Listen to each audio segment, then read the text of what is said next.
Welcome to Musical Minutes. Today I'm going to take us back to where I grew up, to the Blue Ridge Mountains, the Appalachian Mountain Range of North Carolina. You know, back there they're called the Appalachian Mountains. I'm Hans Manship, your host.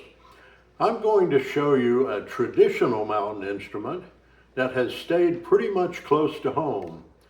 It's the Appalachian Mountain Dulcimer. The Appalachian Mountain Dulcimer is a uniquely American instrument born in the Appalachian Mountains on the east coast of the United States. It's a stringed folk instrument which comes in two varieties, the mountain dulcimer and the hammered dulcimer.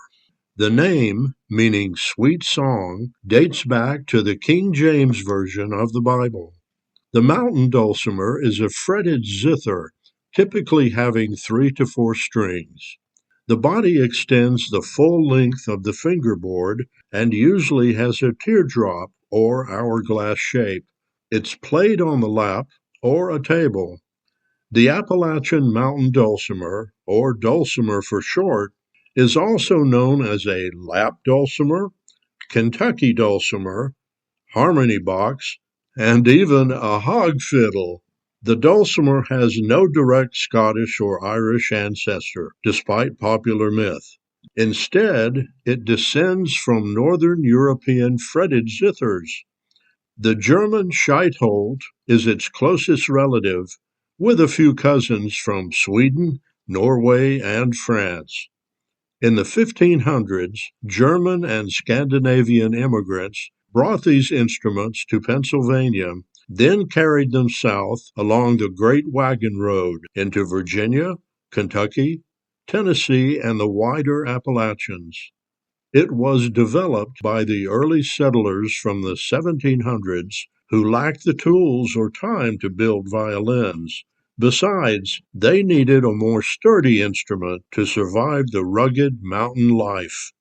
The German Scheitholt was too quiet and too limited for dance tunes, so the Appalachian pioneers modified it with a wider body, producing more resonance and drone strings for a bagpipe sound.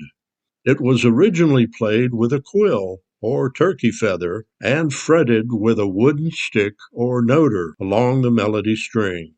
Fretted zithers arrived with European immigrants in the 17 and 1800s during a transitional period. The term dulcimer began being used in America for these instruments. German Scheitholts have been found in Appalachia dating back to the 1700s. Appalachian artisans began modifying the instrument into a new form.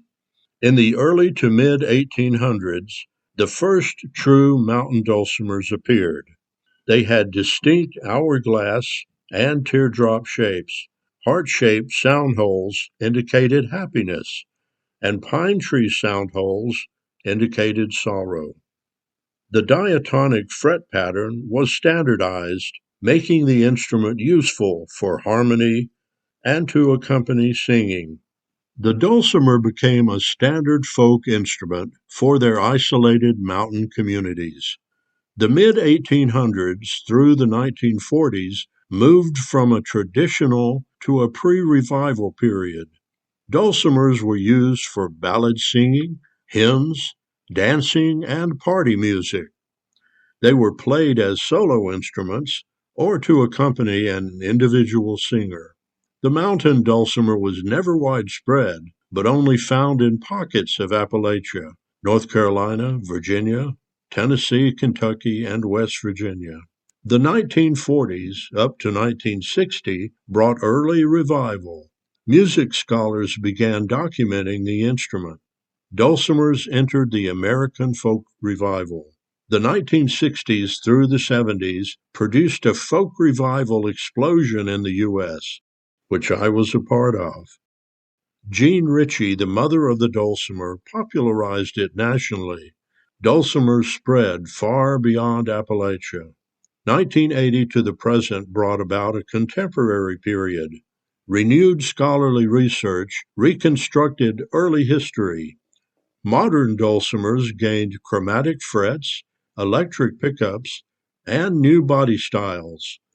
Today they're used in folk, Celtic, classical, ambient, and experimental music. The dulcimer is unique. It's the only major American folk instrument developed on U.S. soil. It blended European zither traditions into a new Appalachian form and was the first major American-born string instrument not copied from Europe. Its sound, modal, droning, sweet, is unlike any other instrument. The dulcimer has become a symbol of Appalachian identity and craftsmanship.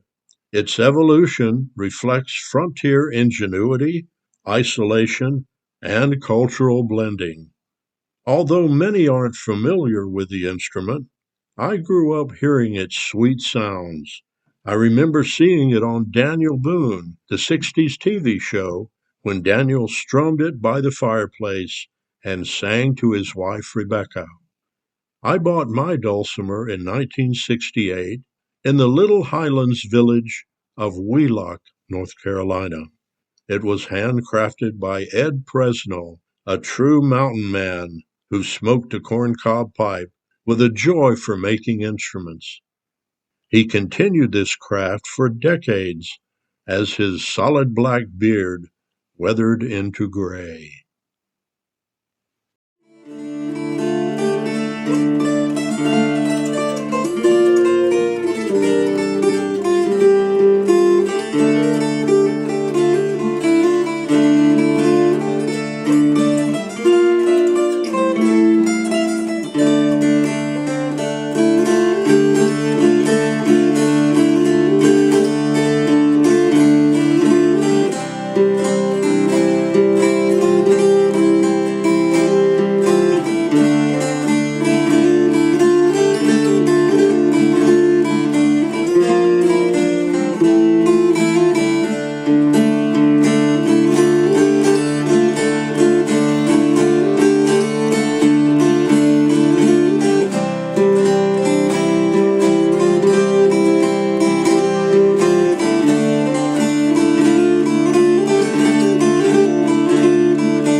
The mountain dulcimer. I hope you've enjoyed this unique instrument, a sweet sound from the Blue Ridge Mountains. Join me next time when I'll bring you another instrument from the world's vaults of musical creations.